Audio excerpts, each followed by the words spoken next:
Hello, my name is Benji and welcome to Dice vs Cards.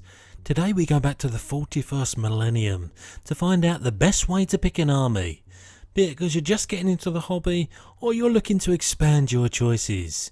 We'll cover some background fluff and playstyle for each and centre the discussion around the start collecting sets Games Workshop offer. Today's video will go through your options for the unquote bad guys chaos.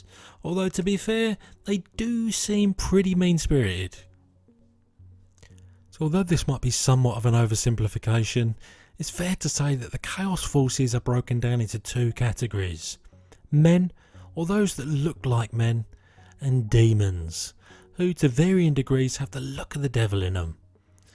And for those of you that have already watched the Space Marine equivalent of this video, you'll know that there are a number of legions that remained loyal to the Imperium during and after the Horus Heresy, 9 of which to be precise. And so because 40k is all about fair and equal, oh yes, I just said that out loud, there were also 9 traitor legions that lumped in with the Chaos Gods. And whilst we're playing the numbers game, 4 is the number of chaotic deities that you can choose to suck at the teat of. Khorne, TZEENTCH, Nurgle and Slaanesh. So to make things as digestible as possible, we're going to break it down into Johnny generic Chaos Space Marines, those that are most closely tied to the technology of the Imperium, mucking them in with the broader traitor legions. Then we'll break down the signature units that worship each of the 4 Chaos Gods. That way you should get a decent cross section of what you've got to choose from. So when it comes to the Chaos Space Marines, it's the Black Legion, formerly known as the Lunar Wolves and then the Sons of Horus, that are pushed hard by Games Workshop. They are in effect the mirror of the Ultramarines in that regard. The jack of all trades, following none of the Chaos Gods in particular, they are often at the forefront of Chaos invasions of Imperial space. Led by Abaddon the Despoiler, they are closest in playstyle to vanilla Space Marines, despite them still having access to quite a few unconventional war machines and demonic hosts. You've then got the Iron Warriors, mirroring the loyalist Imperial Fists thematically, whom they shared an uneasy alliance with before the heresy, but which turned into a long and bloodied conflicts during and after. In terms of playstyle, their preference is to be masters of defence, capable of holding off hordes of enemies in attack. The Night Lords were a none too pleasant legion even before they turned to chaos, spreading fear and terror wherever they went. They were capable of atrocities even while serving under the banner of the Imperium, and synonymous with raiding and piracy, their preference is for lightning fast and incisive hit and run attacks. The Word Bearers were once one of the most loyal Space Marine legions. In several acts, the Emperor of Mankind spurned this fealty, and so in an ironic twist, their zealousness to have someone to worship resulted in them being the first legion to turn to the Chaos Gods. However, there is nothing inherently unique about their playstyle. Finally, for this section of the Alpha Legion, traitors steeped in deception and subterfuge, so much so that some believe they have implanted themselves as spies into the bosom of the Chaos Gods, scheming and plotting to undo the spread and taint of chaos. They specialise in the use of cultists and those that would seek to mount insurrections across the known galaxy. So now you've got a flavour of your Chaos Space Marine options, let's get back to the actual product. When we look at these start collecting boxes throughout this series of videos, we're going to be giving them marks in terms of value for power. In other words, how much power or points are you getting for your buck in an actual game. We're also going to mark for value in terms of model count and variety, in order to give a view of how someone more interested in painting would look at the box. And we'll also be giving an overall value for money mark. In other words, how much would this have cost you if you'd bought the models separately. In this here Chaos Space Marine box, you'll be getting 1 HQ, 1 troop, 1 elite and 2 heavy support choices, representing a glorious A for value for power, a wonderfully exuberant A for value for painters, and because this is the best all-round start collecting box money can buy, an A for overall value for money. Put simply, it doesn't get better value than this. Now it's time to talk Chaos Gods, and so without resorting to picking favourites, we'll simply present your options from largest available models to smallest. What we find out is that two gods are favoured in this regard. Firstly, TZEENTCH, the god of change, sorcery, fate and hope, has both a Space Marine and a demon box for you to choose from.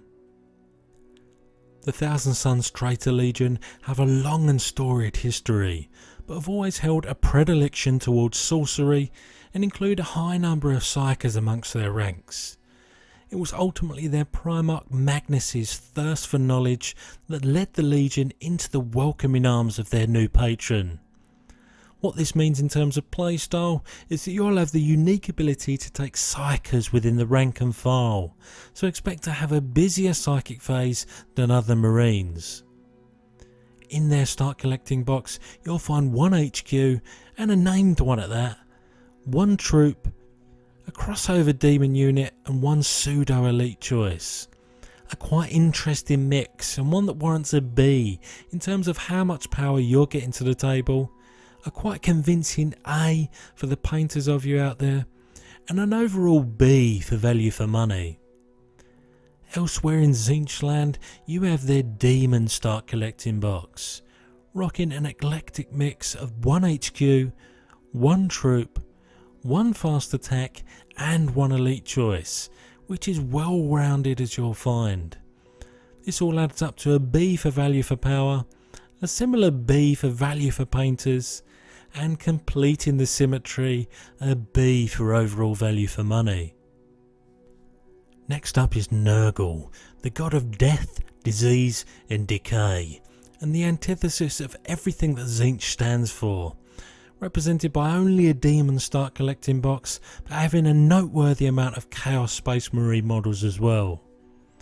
Namely the Death Guard, another traitor legion. Their Primarch Mortarion was originally found on the noxious planet of Barbarous, a harsh environment that honed a distinct bitterness towards his sire, the Emperor of Mankind. As such, his progeny were always destined to forge their own path, leading them directly into the thrall of Nurgle. In terms of playstyle, they are the most resilient of the Chaos Space Marines, whilst retaining a lot of what makes them so well rounded. The Demons of Nurgle start collecting box comes equipped with one HQ, two troop and one fast attack choice, a welcome starter for 10 and deserving of a B for value for army builders, a similarly welcome and solid B for painters, and we see once again more symmetry with the Nurgle box getting a B for overall value for money. Next up is Khorne, the god of war, murder and battle. Their models come in differing shades of red, as would be expected with a mantra like blood for the blood god.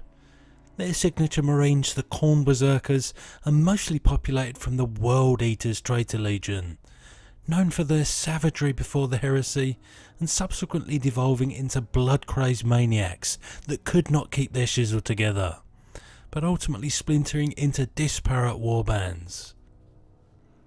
If you're looking to go down this route, you'll be looking at models like the Bloodthirster, Khorne Berserkers and Bloodletters, representing both their leaders and their rank and file.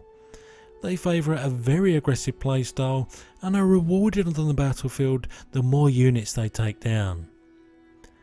Their demon based start collecting box comes armed with one HQ, one troop and one elite choice, and have a set of marks that are all over the place, warranting a C for value for power on the table, and then a big step up with an A for painters. You're getting a nice volume and variety of models here, but finally a rather disappointing D for overall value for money. And finally we visit Slaanesh, the god of pleasure, sensation and desire, seemingly fond of varying shades of pink and purple.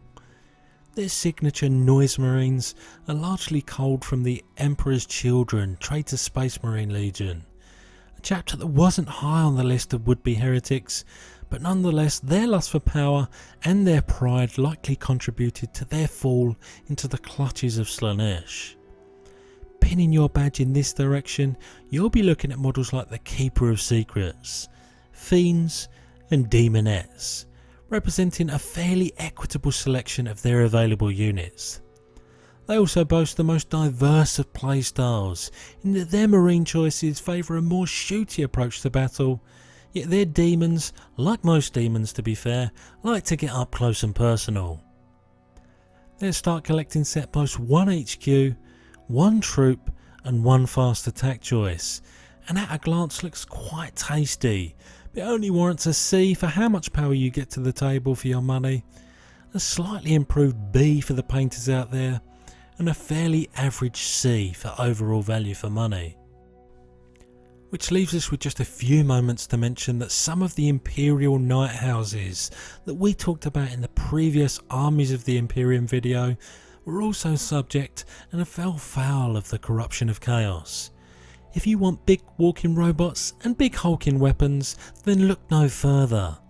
They have only 1 chaos specific box to choose from, but can co-opt a couple of the loyalist boxes to round out your options. So there you have it, your plethora of choice when it comes to picking a chaos army. We hope you found this helpful in pointing you in the right direction. Look out for the remainder of this series where we'll be covering Xenos races. However, that's it from me. I'll see you next time.